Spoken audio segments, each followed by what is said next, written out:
कहाँ है, कैसा है, जानने के लिए कृपया अवश्य सुनिए जगत गुरु तत्वदर्शी संत रामपाल जी महाराज के अमृत वचन। लेकिन जो संत नियम बताते हैं वो आपके लिए लक्ष्मण रेखा होनी चाहिए। उसका उल्लंघन करते सीता का कितना विनाश हुआ, बिरानमाटी हुई और दुनिया मरवा दी। और उन्होंने कहा था इससे बाहर मत जाना तो सुरक्षित रहेगी। तो परमात्मा ने जो नियम हमें बना कर दिए हैं ये लक्ष्मण रेखा समझ लेना। अब जैसे एक विवाह हो रहा था किसी का, सामने डीजे बजावे, नाचे कूदे, बहन भी बेटी भी सारी, उनके फोटो उतार रखे। अगले दिन बारात में जा रहे थे, भाई का विवाह था लड़के का, तो उस शहर से यानी रोहतक से कलानौर के पास एक दुर्घटना होगी। वह दुल्हे वाली कार ही टकराएगी किसी दूसरे से, 5-6 मर गए, उसी दुल्हा भी मर गया और उसी परिवार के रिश्तेदार वो खुद मिलकर 5-6 एट द स्पॉट मृत्यु होगी। अगले दिन पेपर में आ रहा था उनका हाहाकार मचाते, बाढ़ पड़ रही, बहन बेटियां बुरी तरह रो रही है, एक दूसरे से लिपट रही है। अब बता, अब बजा लो डीजे, कोई बात हुई यहाँ पर। तो संत कहते हैं जैसे नानक साहिब जी से भक्त प्रसन्न करा करते कोई अनजान से कि महाराज जी आप यहाँ कुछ खोए खोए से रहते हो। तो उन्होंने कहा था भी ना जाने काल की कर डारे, किसी भी ढल जा पास आवे, और जिनाते सरते मौत खुड़क दी उन्होंने केड़ा हंसावे। हमें अपनी मौत दिखाई दे ना बेरा के बिजली गिर जाए, यहाँ तक टाइम सा पास करना हमने। फिर पूछा कि हे भगवान क्या आप कभी प्रसन्न नहीं होते? कि प्रसन्न होता हूँ जब मेरे अनुयायी मेरे द्वारा निश्चित किए हुए सत्संग के दिन वापस आ जाते हैं तो उस दिन मुझे खुशी का कोई ठिकाना नहीं रहता। क्यों? क्योंकि मुझे ये खुशी होती है कि इनको कोई काल का दूत नहीं टकराया, इनकी भक्ति का नाश नहीं किया, ये सुरक्षित हैं अभी तक। और जब ये यहाँ से जाते हैं, संसार में सब काल के ही ज्ञान से प्रभावित लोग हैं, ये मुझे चिंता बन जाती है कहीं इनको कोई भ्रमित ना कर दे और इनका जीवन नाश कर दे। क्या कहते हैं कि साध मिले साड़ी शादी होंदी और विछड़ दें दिलगिरी वे, अखदे नानक सुनो जी हाँ ना मुश्किल हाल फकीरी वे। कि साध मिले ये भक्त साध संगत जब वापस आती है मुझे आत्मा में बड़ी खुशी होती है कि ये सुरक्षित है, इनका कोई दीमक नहीं लगा काल का। और जब ये जाते हैं तब मुझे दिलगिरी होती है, दुख होता है कि मुश्किल हाल फकीरी वे, फकीरी माने साधना भक्ति, ये बड़ी मुश्किल बना दी काल के दूतों ने। जगह जगह एक गांव में मन 10-10 ढूंढे लाए बैठे हैं, कोई वैसे कोई क्रिया करते हैं, कोई झाड़ा लाता है, मिसगाइड करने वालों का कोई अंत नहीं। साध मिले साढ़े शादी होंदी विछड़ जाए दिलगिरी वे, अखदे नानक सुनो जी हाँ ना मुश्किल हाल फकीरी वे। तो क्या कहते हैं कि ना जाने काल की कर डारे, किसी भी ढल जा पास आवे, और जिनाते सरते मौत खुड़क दी उन्होंने केड़ा हंसावे। अब यदि तुम परमात्मा का नाम लो और विवाह करो सिंपल वेत है, और वैसे नहीं लोग दिखावा नहीं। जैसे हम इस बात से परिचित हों तब हम इससे हट सकते हैं। जैसे गीता जी अध्याय नंबर 7 के श्लोक नंबर 29 में कहा है कि जो तत्ब्रह्म से परिचित हो गया और सारे अध्यात्म ज्ञान से और सभी कर्मों से परिचित हो गया, वही उस परमात्मा के पाने का जरा और मरण से छूटने का प्रयत्न करता है, और नहीं कर सकता। वो तो यहाँ बकवास देना चाहता है। तो आपको ये ज्ञान होगा कि आपने किसी से दहेज ले लिया, परमात्मा कहते तुमने उस दरगाह का मैल नहीं देखा और धर्मराज के तिल तिल का लेखा। तो आप किसी से पैसे लेते हो रिश्वत से, चोरी से, या वैसे कोई धोखा दे करके लेकर नहीं देते हो, आपने एक एक पाई पाई का हिसाब देना पड़ेगा। तो हम क्यों अपने सिर में दर्द करें? क्या एक दहेज आप लोगे, किसी ने दे दिया आपके 50,000, 1 लाख, 2 लाख गणे दे देगा, क्या उससे आपका सारी आयु व्यतीत हो जाएगी? नहीं हो सकती।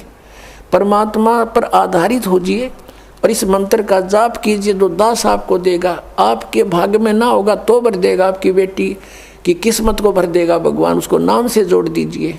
आपके पुत्र को भी आगे सुख देगा। सारी सृष्टि का पालन करता, और क्या आज हम उसी से सीधे संबंधित हो गए? क्या हमें 2 रोटी नहीं दे सकता? और हमें घृणा नहीं चाहिए, यदि मोक्ष पाना है और जन्म मृत्यु से पीछा छुटवाना है, जरा और मरण से बचना है, तो ये क्रियाएं दास जैसे बताओ ऐसे करना। हमने यहाँ आप कितनी कोठी बना ले, एक कमरे में एक चारपाई पर आपको स्थान मिलेगा, बाकी खाली रहेगी, वो व्यर्थ हुआ। तो व्यर्थ की बकवाद हमारे मन से आप हट जाया करेगी इस ज्ञान के आधार पर। अब कोठी बना रहा था एक व्यक्ति और कोठी तैयार होगी, बैंक मैनेजर था, मुहूर्त करनी थी, संडे का दिन था, कोई सामान की आवश्यकता पड़गी, गोटी सूटी लाने के लिए सारी व्यवस्था कर रखी है। थोड़ी देर तो ब्राह्मण करे उड़ाला टोटर पर टोटर उसका करते हैं, फिर गोटी सूटी सारा सौदा शुरू हो जाता है, सब बुला रखे रिलेटिव और सब मित्र। वो खुद कोई सामान लेने के लिए गया था स्कूटर उठा के, यानी टू व्हीलर, और वहाँ एक टू व्हीलर से टू व्हीलर टकरा गई और पड़ गया। पड़ते कनपट्टी लगी फुटपाथ पे, पड़ते वही मर गया। अब चाट ले उसको ठी ने, कई वर्ष की बात है जब 3.5 लाख रुपए लगाए थे, पेपर में आई थी। अब वो गधा बन के उसके पीछे खड़ा भी ना होने दे कोई उसने। तो हमने ये देखना कि यहाँ जो हम करने जा रहे हैं ये क्या सांग है। सर्व सोने की लंका थी वह रावण से रणधीरम, एक पलक में राज विराजी जम के पड़े जंजीरम। वो तो सारे सोने के महल बनाए बैठा था, जैसे ईंट गारा हम प्रयोग करते ऐसे सोने की ईंट और उसी की गारा में बना रखे थे। और कहते हैं भक्ति बिना क्या होता ये भ्रम रहा संसार, रति कंचन पाया नहीं रावण चलती बार। 1 ग्राम गोल्ड नहीं ले जा सका रावण जब यहाँ से जाने लगा। तो इन बातों को याद करके हमने इनसे वापस भी हटना है और हमने अपने प्रत्येक कार्य को ऐसे ढंग से सेट करना जो भक्ति में बाधक ना हो। अब हम दहेज लेते हैं या फिर देवे भीगे, क्योंकि बेटी होगी हमारे भी, एक पैसे वाला तो बकवाद कर देगा, अब गरीब आदमी कहाँ से करे। एक घर में 3 बेटियां चली गई, एक गरीब की है, एक अमीर की है, एक मीडियम साइज की है। अब जो अमीर वाले ने तो दे दिया घना धन, अब मीडियम साइज वाले ने भी दे दिया थोड़ा बहुत, और वो बेचारा गरीब क्या करे, उसकी बेटी रो रही है वहाँ बैठ कर, उस परिवार में आदर नहीं उसका। तो ये इस तरह का हमने इसको समाज को सेट करना है। अब जैसे हम रक्षाबंधन का त्यौहार मनाते हैं, ये क्या तुक हुआ कि बहन भाई को रक्षा इसलिए बांधने जाती है कि उसकी रक्षा करेगा भाई, भाई की रक्षा कौन करेगा। एक बहन कह रही थी कि मैं रक्षाबंधन के दिन गई अपने भाई को बांधने के लिए रक्षा सूत्र, इंतजार कर रही थी, पता लग गया कि कहीं कामवश गए हैं, मोटरसाइकिल पर गए हैं। कुछ देर के बाद पता चला कि उसकी मृत्यु होगी, उसका शव लेकर आ रहे हैं। जिस भाई से मैं अपनी रक्षा के लिए गई थी उसकी रक्षा भी नहीं हो पाई, वो अपने नहीं कर सका। तब उसने ज्ञान हुआ, तब वो कहती है कि सचमुच हम कति भूल में थे। अपने भाई को भी कहा बेटा भाई आ जा, तू भी भगवान का राखी बांध और मैं भी बांधूं, यानी नाम लो, और ये रक्षा सूत्र आपका सदा साथ देगा, भाई का भी बहन का भी। और बेमतलब बातें कर रखी। उस रक्षाबंधन के दिन किसी का भाई नहीं है तो रोती है कोने में बैठकर वो बहन। फिर ये बात का सिस्टम, जिस बहन का भाई नहीं है वह दूसरों के मुंह की तरफ देखती है, कौन आएगा हमारे घर। तो पुण्यात्माओं, ये बेमतलब की बकवाद, ये जग की रीत से हमने वापस हटना है और अपने जीवन को नए सिरे से सेट करना होगा। यदि भक्ति करना चाहते हो, समाज के भाव में बहना है तो नो प्रॉब्लम, आप कुछ भी करो, वो आपकी मर्जी, लेकिन भक्ति नहीं चलेगी। तो इस प्रकार हम इन क्रियाओं से भी सावधान होना है, अपने आप को बचा के रखना है, तब हमारी भक्ति प्रफुल्लित हो। फिर क्या बताते हैं कि असंग जन्म तन मरत्या हो गए और जीवित क्यों ना मरे रे। एक तो ये जीवित मरना इस ज्ञान आधार से सब बकवादें छोड़ देंगे। जिस समय ये दास गांव गांव में घर घर में जाके पाठ करते थे 3 दिन का, यानी 500 यज्ञ करते थे फ्री ऑफ कॉस्ट, किसी से कोई पैसा नहीं लेता था, क्योंकि दास सर्विस करता था। और जैसे सैटरडे संडे की छुट्टी होती थी उनमें जा कर के लाभ उठाता था। तो उस समय क्या होता था, हम सत्संग कर रहे होते थे, होली ये फाग आ जाता था, हम तो सभी, वो परिवार भी जिसने उपदेश ले रखा है, हम अपना आराम से भगवान का पाठ कर रहे हैं, अपना मंत्र जाप करें, और गांव वाले जैसे जो भगवान के मार्ग पर नहीं लगे हैं, और वो क्या करें, कीचड़ ठाव एक दूसरे मुंह पर फर, किसी का पिचकारी मारे। कोई गांव में तो और सिस्टम है, कोरडा बना लेते हैं घंटर सा, वो मारे एक दूसरे का हैं, और लाल लाल मुँह कर रखे बांदर कैसे सारे, कोई गारा में पड़ा है, कोई घुट्टी लाई नो करता फिर रहा है, और हम बैठे भगवान का आनंद ले रहे हैं अपने कवाड़ बंद करके कि हमें डिस्टर्ब ना कर दे। तो इस प्रकार जो आनंद परमात्मा के मार्ग में है, इस भक्ति में है, इन बकवादों में नहीं हो सकता। तो इस तरह की हमने नहीं करना, क्योंकि हम यहाँ के वासी नहीं हैं और यहाँ सुख नाम की चीज़ नहीं है। आज हम खुशी मना रहे, 1 मिनट में ना जाने के बिजली गिर जाए, और परमात्मा की भक्ति करेंगे, इससे हमारा बचाव बनेगा।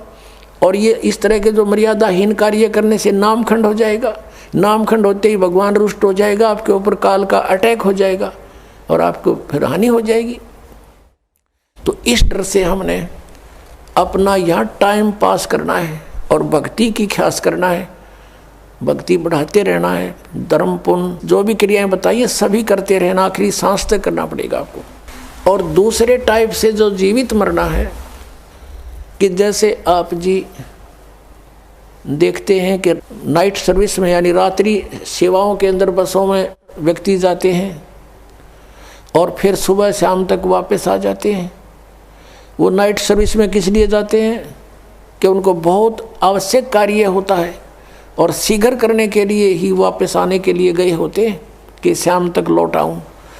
और ऐसे ही एक रात्रि सर्विस में गया, रास्ते में एक्सीडेंट हो गया, वापस आना था, इतनी शीघ्रता थी उसको, इतना आवश्यक कार्य था कि वापस आना था उसको, और दुर्घटना मृत्यु होगी नाइट सर्विस में। अब वो कहाँ गई वो शीघ्रता, कहाँ गए जिसके लिए पंजे ना टक्के थे, वो क्या ले गया साथ में।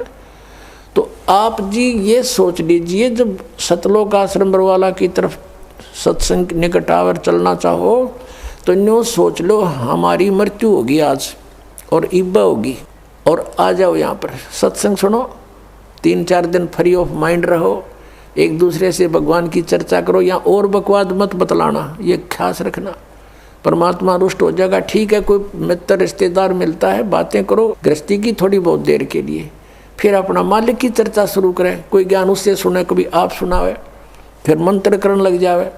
सब सुविधाएं भगवान ने आपके लिए दे रखी, इन दासों के द्वारा आपको सारी व्यवस्था करवा के दी जाती है। तो इसका सदुपयोग करना, दुरुपयोग करने से राम रूठ जाएगा आपका, और राम नहीं रूठना चाहिए, ये भी आपको डर लगे।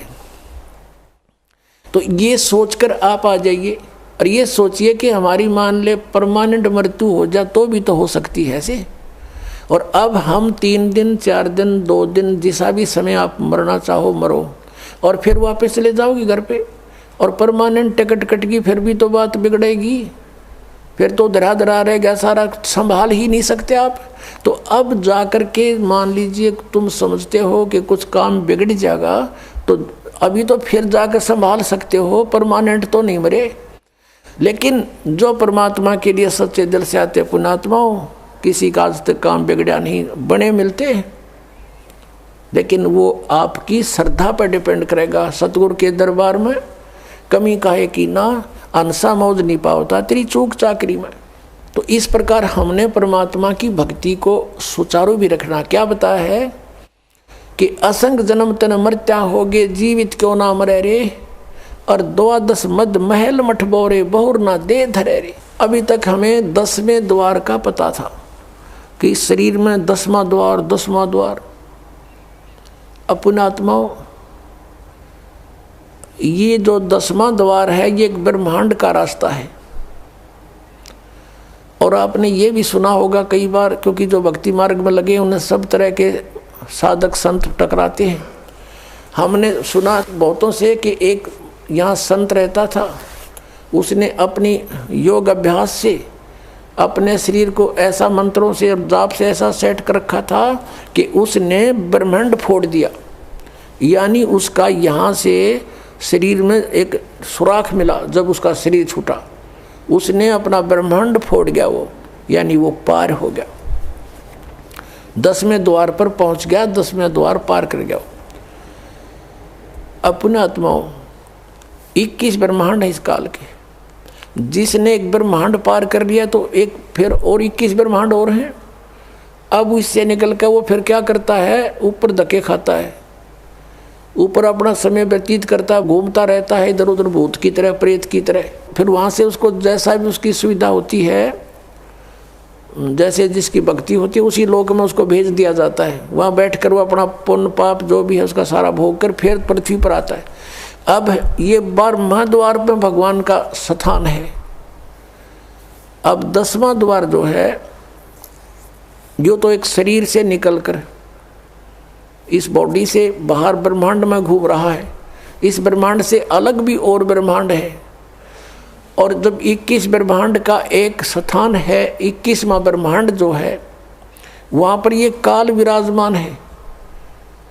और उस 21 में ब्रह्मांड से फिर उस परब्रह्म के 7 संग ब्रह्मांडों में प्रवेश करने का एक द्वार है जो 11वां द्वार है। और इस अक्षर पुरुष के 7 संग ब्रह्मांडों को पार करके जब सतलोक में प्रवेश करने जाते हैं तो वो 12वां द्वार है। उस 12वें द्वार को पार करके फिर हम सतलोक में प्रवेश करेंगे, वहाँ हमारा निज ठिकाना है। अभी तक ये 10वां द्वार पर गाटा जोड़ रहे थे, और एक सिरफिरा है कोई संत वो ने कहा 11वां द्वार में बताया कबीर साहब ने। और उसको किसी ने कहा जी हमने सुना है एक संत बताता है कि 12वां द्वार है। नहीं 12वां नहीं है, तो 11वां का कि ठेका ले रहा है, 11वां है। तो यहाँ संतों ने परमात्मा जिनको मिला आदरणीय गरीबदास साहिब जी को, और ऊपर के सब ब्रह्मांड दिखा कर लाए।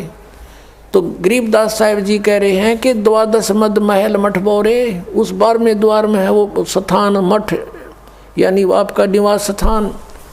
और बहुर ना दे धरे रे, वहाँ जाने के बाद फिर कभी मृत्यु नहीं होती। 15वें अध्याय के 4थे श्लोक में, 18वें अध्याय के 62वें श्लोक में जिसके विषय में कहा है। फिर क्या बताते हैं कि दोजक बहिष्ट सभी ते देखे राजपाट के रसिया। दोजक कहते हैं नरक को, और बहिष्ट कहते हैं स्वर्ग को। कहते तूने सत साधना ना मिलने से, तत्वदर्शी संत ना मिलने से, ये जो साधनाएं भक्ति तुम कर रहे हो, इससे स्वर्ग में भी जाना पड़ता है, फिर पाप नरक में भोगने पड़ते हैं। आपके दोनों अकाउंट ओपन रहते हैं। पुण्य वाला अलग लिखा जाता है, पाप वाला अलग। पुण्य के आधार से स्वर्ग महास्वर्ग प्राप्ति हो जाती है, वहाँ देव पद भी प्राप्त हो जाता है। और पाप के आधार से फिर नरक में भी आपको कंपलसरी जाना पड़ता है। और पूर्ण परमात्मा कबीर परमेश्वर की भक्ति 2 अक्षर के नाम से और सार नाम से करने से, आदि नाम से, तो आपके पापों का नाश हो जाता है।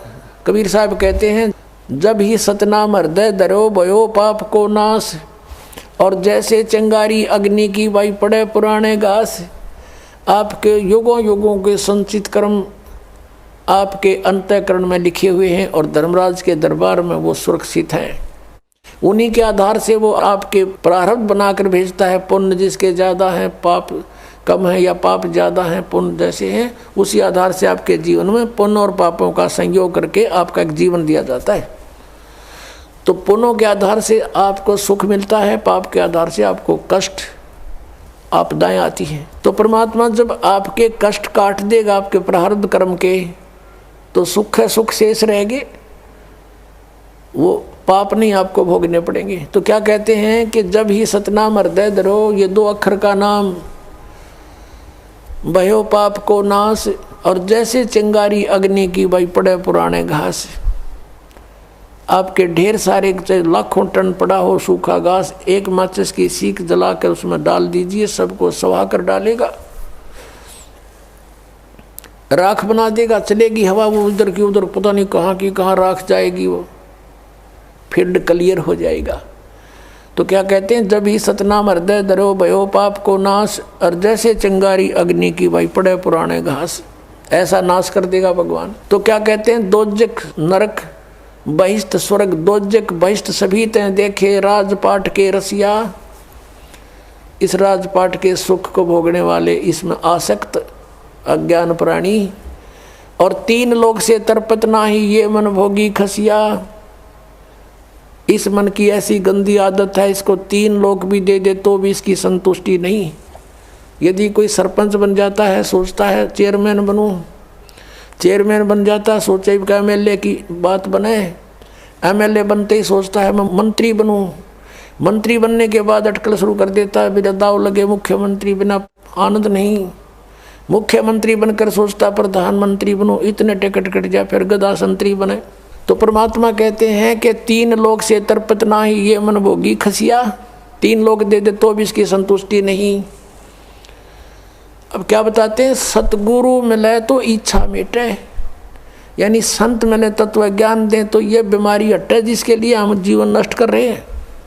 सतगुरु मिले तो इच्छा मिटे, पद मिल पदे समाना, चल हंसा उस लोक पठाऊं जो आदि अमर अस्थाना। यानी सतगुरु मिलेंगे तो ये तत्व ज्ञान बताएंगे, इससे हमारी इच्छाएं हटेंगी, इन बकवादों की तरफ नहीं जाएंगे। इंद्र दाराज कागदा बेष्टा ना भोगा इंद्राणी नू। जब हमें उस तत्व ज्ञान से परमात्मा के सतलोक के सुख का ज्ञान हो जाएगा, यहाँ की किसी वस्तु में आपकी इच्छा नहीं रहेगी। और यहाँ के स्वर्ग के राजा के राज को भी काग की बीट के तुल्य आपकी आत्मा मारने लग जाएगी। अंतःकरण में ऐसा आपकी भावना बन जाएगी, यह सच्चाई है। जब इंद्र का राज भोगकर फिर गदा बना आग लगे इसी राज के, तो अपने आप आत्मा स्वीकार करेगी, ये मन हट जाएगा, आपको छेड़ाछाड़ी नहीं करेगा फिर, क्योंकि आत्मा जाग जाएगी।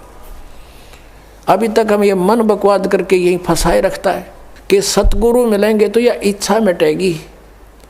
और पद मिल पदे समाना, पद के 2 अर्थ यहाँ पर है।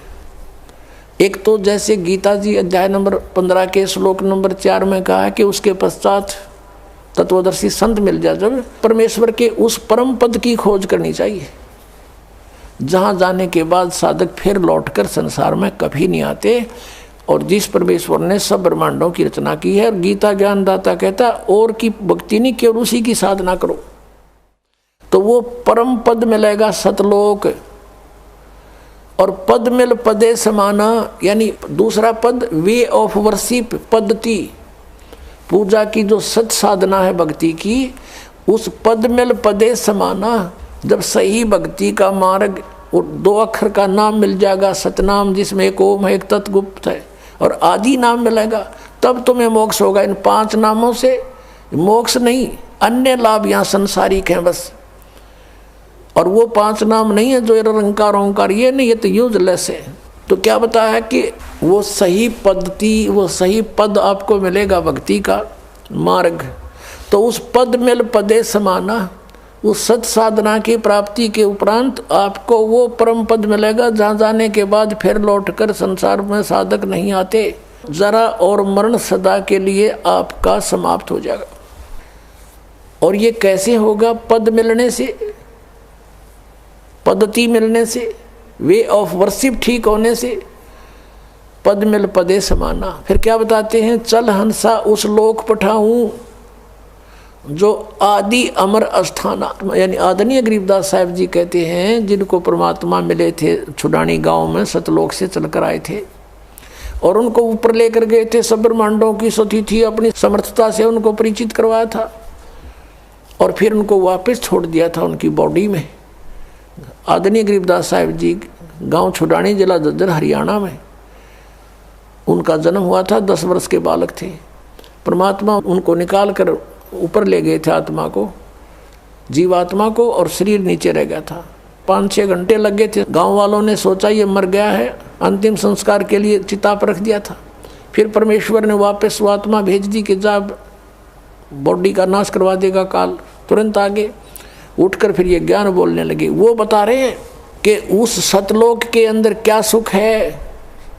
चल हंसा उस लोक पठाऊं जो आदि अमर अस्थाना, सदा से अमर है, जिसका कभी नाश नहीं होता। शाश्वतम स्थानम, गीता जी अध्याय नंबर 18 के श्लोक नंबर 62 में कहा कि अर्जुन तो सर्वभाव से उस परमेश्वर की शरण में जा। यानी गीता ज्ञानदाता से अन्य है, वो परम अक्षर ब्रह्म है। उसकी कृपा से ही तू परम शांति को और शाश्वतम स्थानम, आदि अमर अस्थान, उस सनातन परम धाम को प्राप्त होगा। और यहाँ गरीबदास साहिब जी कह रहे हैं कि सतगुर मिले तो इच्छा मेटे, पद मिल पदे समाना, और चल हंसा उस लोक पठावें जो आदि अमर स्थाना। वहाँ क्या सुख है? चार मुक्ति जहाँ चंपी करती माया होरी दासी, दास गरीब अब है पद पर से वो मिले राम अविनाशी। अविनाशी राम मिलेगा। अपनात्मा यहाँ की जो साधना इस काल सतर की, ब्रह्म सतर की चार मुक्तियाँ बताते हैं, और इन चार मुक्तियों का निर्धारित समय होता है। उसके बाद वो जीव उन मोक्ष को प्राप्त करके समाप्त करके स्वर्ग महास्वर्ग में फिर दोबारा इस पृथ्वी लोक पर अन्य योनियों प्राणियों के शरीरों को प्राप्त करता है। इंद्र कुबेर ईश की पदवी, ब्रह्मा वरुण धर्मराया और विष्णु नाथ के पुर को जाकर फिर भी वापस आया। ये चार मुक्ति भी यहाँ नाशवान है यहाँ की। और क्या बताते हैं कि जो सुख तुम्हें इन मुक्तियों से यहाँ प्राप्त है वो सतलोक में सदा बना रहेगा, कभी वो नष्ट नहीं होगा। चार मुक्ति जहाँ चंपी करती, चंपी माने आपके हाजिर खड़ी रहेंगी, उस सुख का कभी नाश नहीं होता, ह्रास नहीं होता, एंड नहीं है। चार मुक्ति जहाँ चंपी करती माया होरी दासी, और दास गरीब अब है पद पर से वो मिले राम अविनाशी। अब जैसे आप जी ने गीता अध्याय नंबर 15 के श्लोक नंबर 16 और 17 में 3 पुरुषों की जानकारी प्राप्त हुई। सरपुरुष तो सीधा ही सर्वान नाशवान, पुरुष माने प्रभु, 21 ब्रह्मांड का स्वामी, ये ब्रह्म काल ज्योति निरंजन है। अक्षर पुरुष ये परब्रह्म कहते हैं इसको, जो 7 संग ब्रह्मांड का स्वामी है। इसकी लंबी उम्र आपको बता दी कितनी है, फिर भी इसकी मृत्यु है। इसलिए 15वें अध्याय के 17वें श्लोक में कहा कि उत्तम पुरुष है तो इन्हें परमात्मा इति उधारते। यह लोक तरम अविषय विवर्ती अवय ईश्वर है। इन दोनों से सरपुरुष और अक्षर पुरुष से तो उत्तम पुरुष श्रेष्ठ परमात्मा तो कोई और है, और वही परमात्मा कहलाता है। परमात्मा का अर्थ है कि जो कभी दुख नहीं दे, श्रेष्ठ आत्मा, कोई मृत्यु नहीं किसी चीज़ का, उसके अंतर्गत उसकी शरण में उसके राज्य में कोई अभाव ना हो, किसी प्रकार का कष्ट नहीं देता, वो भगवान यानी परमात्मा श्रेष्ठ आत्मा होता है। तो वो परमात्मा, और फिर वो ही अविनाशी, अवास्तव में अविनाशी परमात्मा है वो, और वही तीनों लोकों में प्रवेश करके सबका धारण पोषण करता है। जिसका जैसा संस्कार यहाँ भी है वो भी उसी के आदेश से आगे आवंटित होता है, सबको उसी के आदेश से निर्धारित नियम से मिलता है। और यहाँ क्या बताते हैं? चार मुक्ति जहाँ चंपी करती माया होरी दासी, और दास गरीब अभय पद पर से वो मिले राम अविनाशी। ओए होए। गीता अध्याय नंबर 15 के श्लोक नंबर 17 में जिस अविनाशी, वास्तव में विनाशी परमात्मा है वो मिलेगा इस साधना से। कौन सी साधना से? राम नाम जप कर थर होई, ओहम सोहम मंत्र दोई। एक सतनाम है 2 अक्षर का, उस 2 अक्षर के सतनाम के जाप से आपका स्थिर स्थान मिलेगा। राम नाम जप कर थर होई, ये 2 अक्षर का मंत्र सोई। ये 2 अक्षर का मंत्र जो है ये है सतनाम, और इससे आपको स्थिर स्थान मिलेगा। राम नाम जप कर थर होई, थर माने स्थाई, स्थाई होना, कभी जन्म मृत्यु नहीं होती, वहाँ चले जाना। अब जैसे एक नामदेव जी महात्मा हुए हैं, जैसे आपको कल भी बताया था, वो पहले ओम नाम का जाप ही करते थे। भले उन्होंने गुरु भी बना रखा था, फिर भी अपनी साधना अपने आधार से ही करते थे, और उसमें पूर्व जन्म की ऐसी सिद्धि भी थी कि उसके कारण परमात्मा ने ही अपने भक्तों की इज्जत रखने के लिए, भक्ति को बनाए रखने के लिए उसके लिए मंदिर भी घुमा दिया था परमात्मा ने। परमेश्वर कबीर साहब चाहते हैं कि भक्ति का नाश ना हो, इनमें आस्था बनी रहे। भगवान है वो ऐसी लीला कर सकता है, और ये काल भगवान चाहता है कि इनको ऐसी साधनाएं बताऊं इनसे कुछ लाभ इनको हो, नहीं ये नास्तिक हो जाएं और भगवान की खोज ही बंद हो जाए। जैसे महात्मा बुद्ध था, पिछले पुण्यकर्मी प्राणी था, स्वर्ग से आया हुआ था, राजा का लड़का था। ये राज अच्छा नहीं लगा क्योंकि वो उस राज के तुलना में ये कुछ भी नहीं है। सीधा स्वर्ग से आने वाले के साथ या और बने, घर भी त्याग दिया, साधना करने लगा, हठ योग शुरू कर दिया, प्राण निकलने को हुए। एक माई ने उसके मुंह का खीर लगा दी गया के अंदर वटवृक्ष के नीचे। धीरे धीरे उसने वो चाटनी शुरू की, आंखें खुल गई, फिर उठ गया, फिर भोजन ठीक खाने लगा। फिर उसने कहा था starvation could not lead to salvation, भूखा मरने से भगवान नहीं मिल सकता। ये उसकी अपनी सोच थी। और फिर उसने जो अपने सत्र का कोई अध्ययन किसी शास्त्र का नहीं किया, पिछले पुण्य अच्छे थे, स्वयं बैठकर साधनाएं करने से कुछ सिद्धियाँ आ गई, उनके वचन में शक्ति आ गई, बोलने की शैली अच्छी होगी, श्रोता बहुत थे, तो पूरा चीन उनका अनुयायी हो गया, पूरा चीन देश। और अनुयायी क्यों हुए थे? भक्ति के लिए, वो भी भक्ति ही कर रहा था।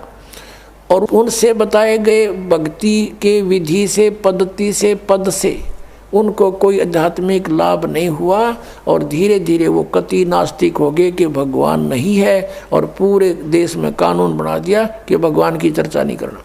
और काल यही चाहता है, ऐसे दूत भेजूं जैसे राधा स्वामी पंथ है, और इसे निकले हुए जितने पंथ, जय गुरुदेव पंथ, ये सच्चा सौदा पंथ, इनको पहले तो सुनते हैं कुछ लाभ हुआ इनके गुरुओं से, अरे भी इनकी ब्रांड माटी और के घर में अच्छा दुख, भूत इनमें प्रवेश कर रहे हैं, क्योंकि वो स्वयं भूत बना शिवदयाल जी। तो कुछ दिनों के बाद अब जो भक्त यहाँ आते हैं, कहते हैं हम पहले ठीक हमारा गुजारा था, 30 साल तक राधा स्वामी पंथ में थे, लुट पिट गए, गाड़ियाँ बिक गई, दुकान बिक गई, हमारा बुरा हाल हो रहा है, पत्नी का ऑपरेशन हो रहा है, वाल डिफेक्ट हो गया, अब इनकी दुर्गति हो रही है। तो अब वो कहते हैं हम तो थक चुके थे साधना कर करके, और सोच लिया था भगवान कहीं नहीं है। आपकी पुस्तक मिली, ये सत्संग सुना तो कुछ किरण फिर जागी कि है कहीं भगवान। तो काल चाहता है कि इनका बट्ठा बैठा दूं, ये भक्ति करें नहीं, नास्तिक हो जाओ, टंटा कटे, और वो आवे भगवान या उनका कोई दास आवे, उनका भेजा हुआ कोई संदेश वाहक आवे, तो कोई सुने नहीं भक्ति को। सुनेंगे तो यह बात हृदय में जचेगी सच्चाई सारी। तो इस कारण से उसने ये ऐसा कर रखा। तो परमेश्वर जब भी कोई लीला की है नौनी, उसी परम पिता ने आके की है वो सारी, ताकि इनमें भक्ति की आस्था बनी रहे और भक्ति जीवित रहे इस पिछली पीढ़ी तक। अब यहाँ तक इस भक्ति को लाना था परमात्मा ने। अब ये भक्ति अंतिम सांस गिने थी, ये सत्कर मान लेना। और 10-20 वर्ष के अंदर ये सब भक्ति खत्म हो जाती, कोई नहीं राम नाम लेता, और सोच लेते परमात्मा कहीं नहीं है। ऐसे समय में परमात्मा ने आकर फिर आप पर मेहर बख्शी है। आप पुण्यात्मा हो, पहले से चार्जड हो, आपके अंदर पिछले जन्मों से भक्ति की प्रेरणा फिर से जाग रही है।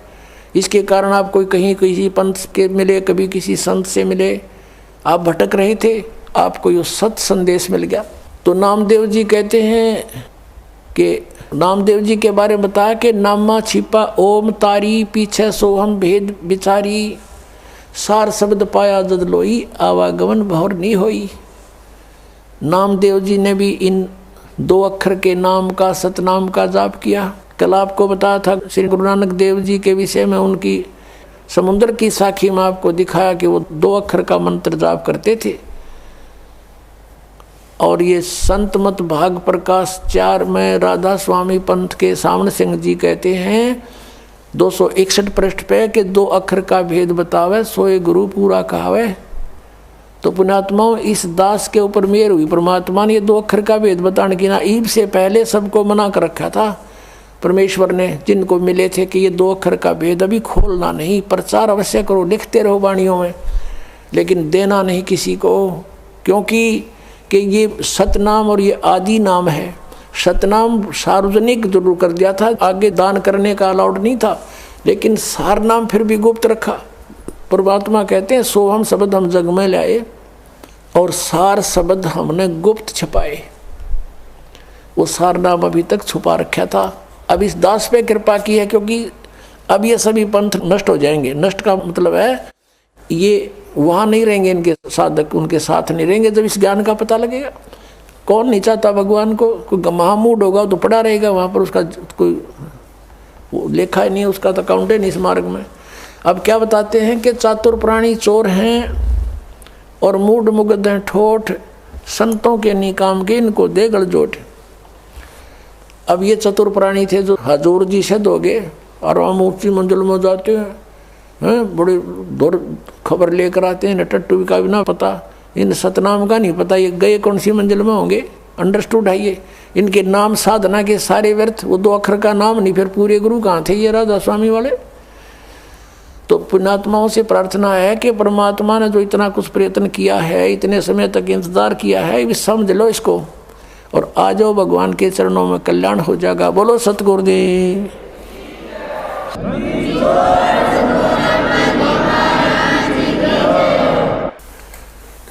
पुण्यात्माओं, आपका सौभाग्य है कि आपको इस सत्संग सुनने को मिला। अभी आपने आध्यात्मिक ज्ञान चर्चा नामक एक विशेष प्रोग्राम साधना टीवी से चलता है और ये एक बहुत परोपकार का कार्य हो रहा है।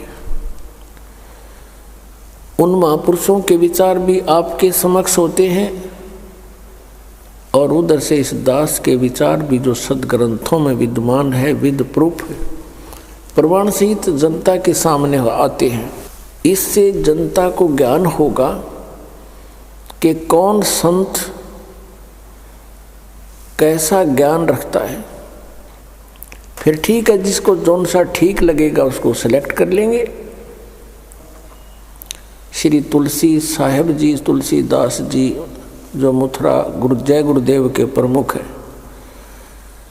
उनसे प्रश्न किया गया कि मोक्ष प्राप्त प्राणी सतलोक में भिन्न रहता है या ऐसे समा जाता है परमात्मा में जैसे बूंद समुद्र में। तो उन्होंने यही बताया कि वहाँ मोक्ष प्राप्त प्राणी अमर लोक में जाकर, सतलोक में जाकर अमर पद को प्राप्त होकर के ऐसे परमात्मा सतपुरुष में लीन हो जाती है जैसे जल की बूंद जल में समा जाती है। पुण्यात्माओं, इनको सतलोक का कख भी पता नहीं, कैख है भी नहीं ज्ञान नहीं लोगों को, और करोड़ों जीवों को मिसगाइड कर दिया, भ्रमित कर दिया। जैसा कि ये दास बार बार बताता है कि ये जितने भी गुरुपद पर विराजमान है ये बहुत पुण्यात्मा है पूर्व जन्म के, और ये काल के फंस गए, इनका दुरुपयोग कर रहा है, अपने लिए इनको प्रयोग कर लिया, जीवों का नाश करने के लिए इनको गुरुपद पर बैठा दिया। और इनको पिछले जन्म से थोड़ी बहुत सिद्धि भी होती है। और पुण्यात्मा, इस दास ने राधा स्वामी पंथ के सभी संतों के इतिहास को गहनता से पढ़ा है, जाना है। श्री शिवदयाल जी जो राधा स्वामी पंथ का प्रवर्तक माना जाता है, उससे भी ज़्यादा पुण्यात्मा थे ये तुलसीदास जी मथुरा वाले जो जय गुरुदेव पंथ के प्रमुख हैं। उनसे भी ज़्यादा पुण्यकर्मी, अधिक भक्ति शक्ति युक्त थे। उन्होंने तो 18 वर्ष तक, 15 वर्ष, 17 वर्ष जैसे वो बताते हैं, एक बंद कमरे में बैठ कर अपनी बैटरी चार्ज की सिद्धियाँ प्राप्त की। और ये 1954 से सत्संग करने लग गया, ये युवा ही था उसमें। और इसके पूर्व जन्म की इतनी बैटरी चार्ज थी। 1971 में इसने एक भविष्यवाणी की जो कि इस दास के लिए थी। अब पुण्यात्मा आपको फिर दिखाते हैं कि जो संत, ये मानता होती है उन संतों की जो सच्ची बोल देते हैं। इसने 1971 में ये कहा था कि उस महापुरुष का जन्म हो चुका है, वो 20 वर्ष का हो चुका, 7 सितंबर 1971 को। इस दास का जन्म 8 सितंबर 1951 को हुआ। ये आपके पास पुस्तकों में विद्यमान है पहले से ही, कोई यूं नहीं कि इसको देख कर ईब बताने लग गए हों।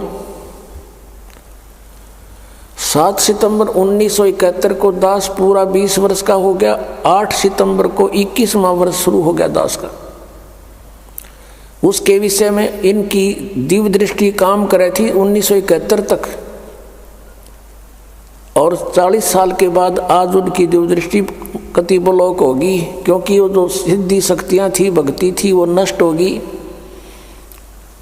किसी को आशीर्वाद दिया, किसी को किसी प्रकार से इसने भक्ति आगे की को ना, क्योंकि साधना ठीक नहीं थी।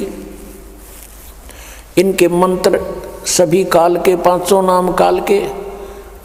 तो जैसे पहले बैटरी चार्ज होती है इन्वर्टर की, वो सब काम करती है, भले ही उसके ऊपर चार्जर ना लगा रखा हो, और वो सब काम करती है। फिर धीरे धीरे बैटरी डाउन हो जाती है और एकदम इन्वर्टर काम करना बंद हो जाता है। कभी झपके मारे, कभी आवे, कभी जा, और फिर कति बंद हो जाता है। आज इस जय गुरुदेव पंथ के प्रमुख श्री तुलसी साहिब की वो सतिथि हो चुकी है। आज इसको कख पता नहीं, और 1971 में इसकी दिव्य दृष्टि काम करे थी। इसने क्या बताया है, देखो इसकी महानता है। अपने से अन्य की बड़ाई बड़ा व्यक्ति कर सकता है, सच्चाई वही बोल सकता है। ये महान आत्मा थे, लेकिन अब ये -0 हो चुके हैं आज के दिन, क्योंकि आगे भक्ति इनकी शास्त्र अनुकूल नहीं, 2 अक्षर का नाम नहीं जिससे कुछ लाभ मिलना था। ये 500 नाम काल के जाप करते हैं और औरों को भी दे रहे हैं, और करोड़ों शिष्य बना करके अपने सिर पर इन्होंने बाहर रख लिया। इनको मिसगाइड करने का महा अपराध कर लिया इस महापुरुष ने। ये और इसको महा कष्टदायक होगा आगे जा करके। 1971 में इन्होंने क्या भविष्यवाणी की, आपके रूबरू कराते हैं। एक पुस्तक है जय गुरुदेव की अमर वाणी, इन्हीं की छापी हुई है, देखिएगा। जय गुरुदेव की अमर वाणी भाग 2। हरिओम मंदिर का लटकटवा दिया इसने, करोड़ों रुपये, अरबों रुपये लगा दिए इसमें। बताइए क्या काम आओगा इसके मेरे पास है। ये है ये महाराज, इनके हाथ गल चुके हैं अभी, पैरों में भी डिफेक्ट हो गया बेचारे के, क्योंकि सत साधना मिली नहीं। पुण्यात्मा थे, भगवान के लिए निकले थे। ये कहाँ से प्रकाशक कौन है, दिव्या शर्मा, 88 साकेत कॉलोनी, मथुरा उत्तर प्रदेश। मुद्रक हैं अर्जेंट प्रिंटर्स, पुराना बस स्टैंड, मथुरा उत्तर प्रदेश। अब देखिएगा इसके 50 पृष्ठ पर आपको दिखाते हैं। ये 50 पृष्ठ है। शाकाहारी पत्रिका 7 सितंबर 1971 को इसने अपनी स्टेटमेंट दी है। इस पत्रिका में यह छपी थी, उसमें से संग्रह करके पुस्तक बनवाई है। 7 सितंबर 1971 को ये क्या कह रहे हैं कि वो महापुरुष 20 वर्ष का हो चुका है। दास का जन्म 8 सितंबर 1951 को हुआ, तो 7 सितंबर 1971 को ये दास रामपाल दास 20 वर्ष का हो चुका था। 8 सितंबर को 21वां वर्ष शुरू हो जाता है। इन्होंने क्या कहा है यहाँ से देखिएगा। ये है, ये यहाँ से हम यहाँ से पढ़ेंगे अपने मतलब की। इसके अंदर जो लिखा है, वह अवतार जिसकी लोग प्रतीक्षा कर रहे हैं 20 वर्ष का हो चुका है। कब? 7 सितंबर 1971 को। और यदि उसका पता बता दूं तो लोग पीछे पड़ जाएंगे। अभी ऊपर से आदेश बताने के लिए नहीं हो रहा है। मैं समय का इंतज़ार कर रहा हूँ और सभी महात्माओं ने समय का इंतज़ार किया है। समय आते ही सबको सब कुछ मालूम हो जाएगा। 7 सितंबर 1971 को। अब 59 पृष्ठ पर देखो।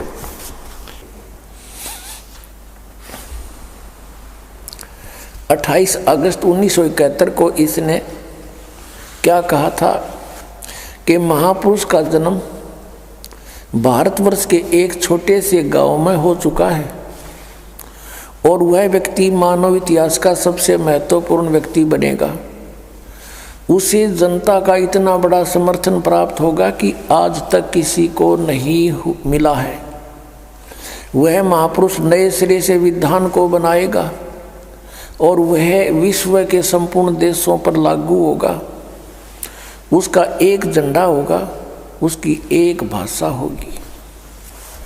पुण्यात्माओं, यदि इनकी दिव्य दृष्टि काम कर रही होती जो 1971 में करे थी, तो आज ये बता देते कि वो 20 वर्ष वाला व्यक्ति बरवाला में बैठा है, जाओ बच्चों नाम ले लो, कल्याण करवा लो, और मैं भी आ रहा हूँ। और पुण्यात्माओं, इसके हित में है यदि ये महापुरुष सच्चा है और इसने अपनी इस स्टेटमेंट की याद आ जावा 1971 वाले की, तो ये कम से कम अब इसकी दिव्य दृष्टि तो काम कर नहीं रही, कम से कम उसके ऊपर पुनर्विचार करके अपना पाप मुक्त हो सकता है। सब अनुयायियों को कह दे कि भाई जाओ वहाँ से दीक्षा ले लो। और इसने भी चाहिए, अब इसके पल्ला कुछ नहीं है। शिवदयाल जी भूत बन गए, इनकी क्या स्थिति होगी? तो दास का उद्देश्य इस दास को अपना दास समझ कर आ जाए।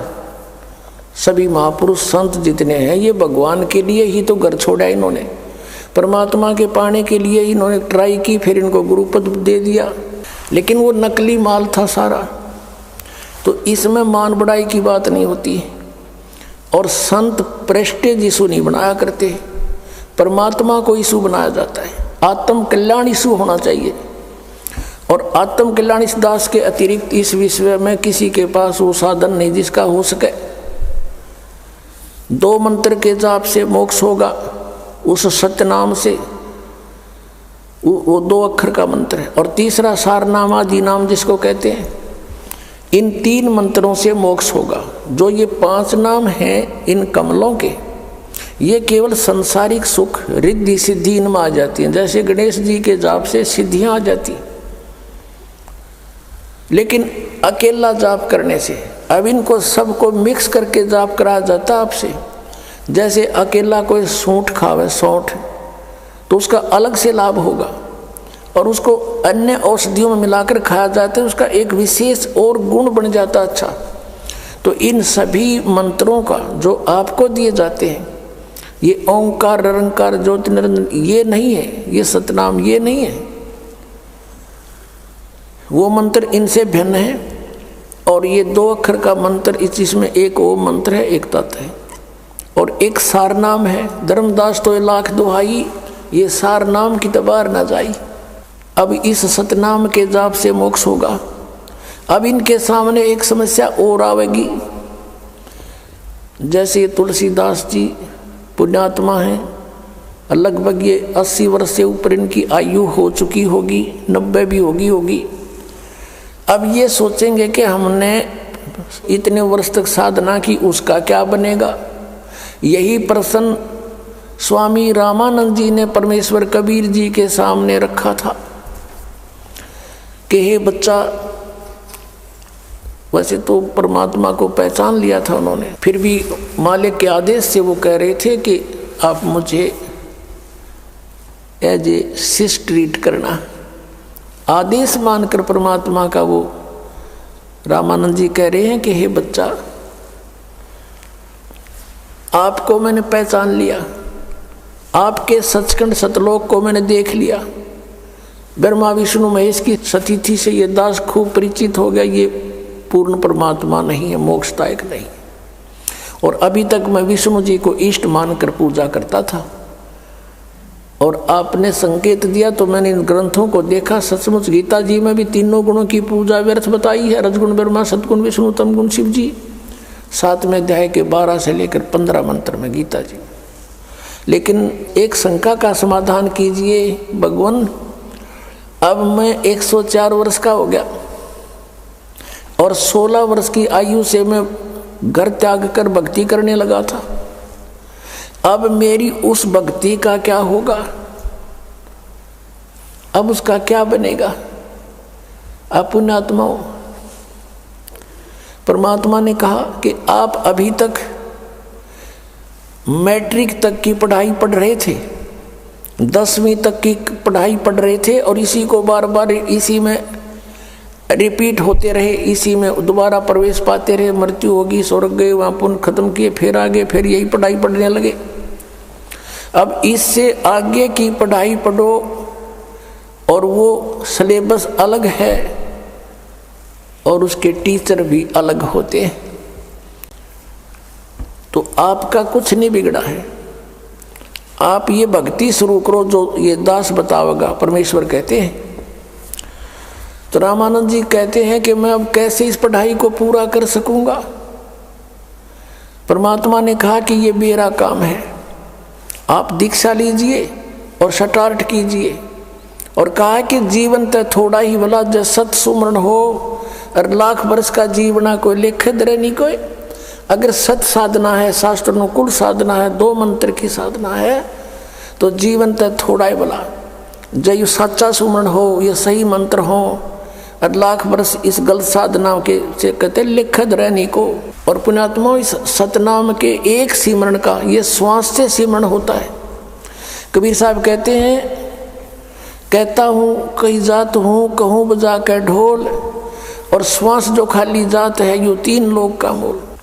आइए अब हम उन श्रद्धालुओं के अनुभव जानते हैं जो जगत गुरु तत्वदर्शी संत रामपाल जी महाराज जी से दीक्षा प्राप्त कर चुके हैं तथा उनके द्वारा बताए गए भक्ति मार्ग पर चल रहे हैं। नमस्कार जी। नमस्कार सर। क्या नाम है बहन जी आपका? प्रतिमा दासी। बहन जी आप कहाँ से आए हैं? भगत जी में, जिला सतना, एमपी। बहन जी संत रामपाल जी महाराज से नाम दीक्षा आपने कब ली? सर मैंने 5 फरवरी 2018 को संत रामपाल जी महाराज से दीक्षा ली। बहन जी संत रामपाल जी महाराज से नाम दीक्षा लेने से पहले क्या आप कोई भक्ति साधना भी करते थे? सर मैं संत रामपाल जी महाराज से भक्ति साधना करने से पहले मैं देवी देवता की पूजा करती थी, खास करके काली माता की मैं बहुत भक्ति करती थी। 9 दिन मैं व्रत उपवास करती थी, जो कि मैंने पानी भी नहीं पीती थी, निर्जला उपवास करती थी और पैरों पे चप्पल भी नहीं पहनती थी और 9 दिन बहुत भक्ति करती थी। ये भक्ति साधना करते हुए मुझे कोई लाभ तो नहीं हुआ, पर ढेर सारी हानियाँ हुई। सबसे पहले तो मुझे ये हानि हुई कि मेरे को हमेशा बुखार और मेरे को पेट पे दर्द बना ही रहता था, जिसके कारण मैं किसी भी कार्य में ध्यान नहीं लगा पाती थी, ना पढ़ाई पे, किसी भी चीज पे। और जब मैं मंदिर जाती थी, किसी भी तरह की कोई भी मंदिर में जाती थी, तो मुझे ना महाकाली जैसा प्रकोप होता था, तांडव टाइप का करती थी, डांस करती थी उन्हीं की तरह। और महाकाली का सीरियल वगैरह कुछ भी देखना मुझे बहुत पसंद था, मतलब महाकाली मुझे बहुत अच्छी लगती थी। पर इसके साथ साथ मुझे तकलीफ भी बहुत होती थी। उसके दौरान मुझे बीमारी भी हुई, कैंसर होते होते रह गया मुझे। मेरा ऑपरेशन हुआ तो बताया गया कि अगर आज आपका ऑपरेशन नहीं होता तो आपको 24 घंटे के अंदर वो पंपिंग हो जाता, सिस्ट में पानी जो था वो पंपिंग होता, जिससे आपको बीमारी हो जाती, वो कैंसर का रोग हो जाता। तो फिर संत रामपाल जी महाराज की शरण में आप कैसे आए? सर मेरे को एक दिन, जहाँ मैं जॉब करती थी, ऑफिस था, कलेक्ट्रेट ऑफिस में मैं जॉब करती थी, वहाँ पे प्राइवेट सेक्टर पे एक शिष्या थी संत रामपाल जी महाराज जी की, जिनका नाम मंजू दासी है। उनके हाथ पे मैंने वो टेली काउंटर देखा था, तो मैंने पूछा था कि ये क्या चीज है, मुझे बताओ। तो उन्होंने संत रामपाल जी महाराज के बारे में बताया मुझे, और मैंने उनको अपनी समस्या बताई कि अगर मुझे ये समस्या ठीक होती है तो मैं गुरु जी से नाम दीक्षा लूंगी। तो उनके बताने अनुसार उन्होंने मुझे मंदिर लेके गई। उन्होंने कहा आप केवल मंदिर चलो मेरे साथ और आपको कुछ भी नहीं होगा, आप मेरे साथ रहोगे। सर मैं मंदिर पे गई उनके साथ, और जैसे ही मंदिर में मैं जाती हूँ, जैसे कि दरवाजे से ही मुझे वो चीजें चालू हो जाती थी, मैं नाचने लगती थी। मगर जब उनके साथ गई तो जब तक वो मेरे साथ थी मुझे कुछ भी नहीं हुआ। मुझे लगा ये कैसे, मुझे बहुत सॉफ्ट लगा कि आखिर मुझे हुआ क्यों नहीं कुछ, क्योंकि मुझे हर मंदिर में होता था, पर उनके साथ जब मैं गई तो मुझे कुछ भी नहीं हुआ। तो मैंने कहा कुछ तो पावर है आपके पास, आपके गुरुजी में, जो मुझे ये चीजें होने नहीं दे रही है। तो फिर मैंने उनसे पूछा कि आखिर मुझे ये संत रामपाल जी महाराज जी से दीक्षा लेने के लिए मुझे क्या करना पड़ेगा। तो उन्होंने बताया, सबसे पहले उन्होंने जीने की राह, ज्ञान गंगा, गीता तेरा ज्ञान, हमने 3 पुस्तकें बताई, जिनमें से मैंने जीने की राह उनसे ली। और जीने की राह जो मैंने सृष्टि रचना पढ़ा तो मेरे समझ में आई कि ये भक्ति कैसी थी और हम कर कैसे रहे थे। भक्ति हम जो कर रहे थे वो शास्त्रों के विरुद्ध कर रहे थे, मगर जो भक्ति गुरु जी बताते हैं, संत रामपाल जी महाराज बताते हैं, वो शास्त्रों के अनुकूल है। वो साधना हमें करने से हर तरह का लाभ मिलता है। तो जैसे ही मैंने जीने की राह को स्टडी किया और 3 दिन मैंने एक दिन रात एक कर दिया। जैसे मैंने उसको पूरा स्टडी किया, उसके बाद मुझे ज्ञान हो गया कि आखिर शास्त्रों के अनुकूल साधना है क्या और उससे मुझे कैसे लाभ मिलेगा। जैसे ही मैंने उसको गुरु जी से नाम दीक्षा ली, संत रामपाल जी महाराज जी से, वैसे ही मुझे नाम दीक्षा लेने से पहले ही सारे लाभ होने लगे। मुझे वो चीजें जो भूत प्रेत बाधा थी, जो मुझे तकलीफ थी, सारी छू हो गई। और 5 फरवरी 2018 को मैंने संत रामपाल जी महाराज जी से दीक्षा ली। तो क्या संत रामपाल जी महाराज से नाम दीक्षा लेने के बाद आपको कोई लाभ प्राप्त हुए? जी सर, मुझे सभी सुख मिलने लगे। जो कि पहले ऐसा बिल्कुल भी नहीं था। मैं अपने बॉडी पे हमेशा एक भारी भारी सापन, सर पे भारी भारी सा बोझ लेके रहती थी। मैं किसी से कुछ बात भी नहीं करती थी, मैं बहुत गुमसुम रहती थी। पर जैसे ही संत रामपाल जी महाराज जी से मैंने नाम दीक्षा ली, वैसे ही मुझे लाभ होने लगे और मैं खुश रहने लगी। और जब मैं भूत प्रेत बाधा से परेशान थी तो काफी तांत्रिक के पास गई, मैं मंदिर में गई, काफी धाम घूमे कि यहाँ ऐसा करो वहाँ वैसा करो, कराती रही। और यहाँ तक कि मैं डॉक्टर के पास भी गई तो भी कुछ भी नहीं हुआ। मैं 4 साल तक काफी परेशान थी। पर जैसे ही संत रामपाल जी महाराज जी से दीक्षा ली, उसके पहले से ही मुझे भूत प्रेत बाधा दूर हो गई और उस समस्या से मैं निजात हो गई। मुझे थायराइड की बीमारी थी, जो कि दवा चल रही थी मेरी कंटिन्यू। डॉक्टर ने बताया था, पहले तो क्लियर ही नहीं हो रहा था, काफी डॉक्टर के पास गई। फिर लास्ट जब बीवी गुप्ता इंदौर के डॉक्टर हैं जो MBBS, उनके पास गई, तब उन्होंने फाइंड किया कि आपको थायराइड है और काफी ज्यादा था और मैं चल भी नहीं पा रही थी। बहुत जल्दी जल्दी थोड़ा सा भी चलती थी तो मुझे सांस फूलती थी और चक्कर भी बहुत ज्यादा आता था। जब गुरु जी से, संत रामपाल जी महाराज जी से नाम दीक्षा ली तो धीरे धीरे वो भक्ति करने से थायराइड की बीमारी मेरी ठीक हो गई। आप रिपोर्ट भी देख सकते हैं, मैं अपने साथ रिपोर्ट भी लेके आई। मुझे जो थायराइड था, इस रिपोर्ट पे आप देख सकते हैं कि मुझे थायराइड था, बट गुरु जी की, संत रामपाल जी महाराज की दया से मुझे थायराइड अब बिल्कुल भी नहीं है, मैं स्वस्थ हूँ। मेरे को छोटी बहन ने गुरु जी को, मतलब जो संत रामपाल जी महाराज है, उनको चेक करने के लिए उनकी भक्ति कितनी शक्ति है, उनमें कितना पावर है, इसके लिए उन्होंने, मेरी छोटी बहन ने मुझे चाय पे जहर दे दिया था, जहर की गोलियां दे दी थी, टैबलेट, जिसकी वजह से मुझे, उनको ये लगा था कि ये मर जाएगी और भक्ति नहीं करेगी। अगर इसके, संत रामपाल जी महाराज में अगर शक्ति है, पावर है, तो इसे बचा लेंगे। तो जैसा कि उनका जो डाउट था वो क्लियर हुआ। जैसे ही मैंने वो जहर पी लिया था, लगभग थोड़ा सा ही बचा था, तो मुझे काफी पेट पे जेलसी हुई और मुझे लगा कि मैं बेहोश भी होंगी। तो मैंने दंडवत करके संत रामपाल जी महाराज के सामने, प्रतिमा के सामने, और जैसे ही उनका प्रसाद और चरणामृत लिया, मेरे को कुछ भी नहीं हुआ और मैं आज भी उसी तरह सुरक्षित हूँ। संत रामपाल जी महाराज की वजह से ही आज मैंने जहर जो मुझे पिलाया गया था, उसके बाद भी अगर मैं जिंदा हूँ तो केवल संत रामपाल जी महाराज के द्वारा है। उन्होंने ही मुझे जीवन दान दिया है। बहन जी, संत रामपाल जी महाराज से नाम दीक्षा लेने के बाद आपको बहुत सारे लाभ प्राप्त हुए, तो जो भगत समाज आज आपको देख रहा है और जो लोग दुखी हैं, उनको आप क्या संदेश देना चाहेंगी? क्या वो भी संत रामपाल जी महाराज से नाम दीक्षा लेने के बाद ठीक हो सकते हैं? सर, मैं संदेश देने लायक तो नहीं हूँ, बस इतना कहना चाहती हूँ कि जो संत रामपाल जी महाराज जो साधना बता रहे हैं हमें, वो शास्त्रों के अनुकूल बता रहे हैं। 4 वेद, 6, 7, 18 पुराणों का और सभी ग्रंथों से वो एक एक चैप्टर खोल के उंगली रख रख के बताते हैं कि कहाँ पे क्या लिखा और हमें कैसी साधना करने से, कैसी भक्ति करने से कैसे लाभ होगा। और हमें सारे ग्रंथों को देख के, मैच करके, और ज्यादा नहीं, जितना भी हो सके आप सत्संग सुनो, और जैसे ही आपको क्लियर हो कि हाँ, संत रामपाल जी महाराज जी जो साधना भक्ति बता रहे हैं शास्त्रों के अनुकूल, वो सही है, तो आप उनसे नाम दीक्षा लेके अपना कल्याण करें। बहन जी, संत रामपाल जी महाराज से नाम दीक्षा कैसे ले सकते हैं? संत रामपाल जी महाराज से नाम दीक्षा लेने के लिए आज तो हर जिले में नामदान सेंटर खोले गए हैं। आप जिस जिले पे रहते हैं उसी जिले पे आप नामदान सेंटर पता कर सकते हैं। न्यूज चैनल पे सत्संग आता है, जिसे आप देख सकते हैं, उसके नीचे पीली पट्टी आती है जिसपे लिखा रहता है कि आप नाम दीक्षा लेने के लिए नंबरों पे कॉल करें, तो आपको पता चलेगा कि कहाँ पे कौन सा नामदान सेंटर किस जिले में। आप जिस जिले में रहते हैं वहीं पे आपको ये सुविधा प्रोवाइड होगी और आप नाम दीक्षा लेकर, आप भक्ति करके आप अपना जीवन कल्याण करें। धन्यवाद बहन जी। धन्यवाद सर।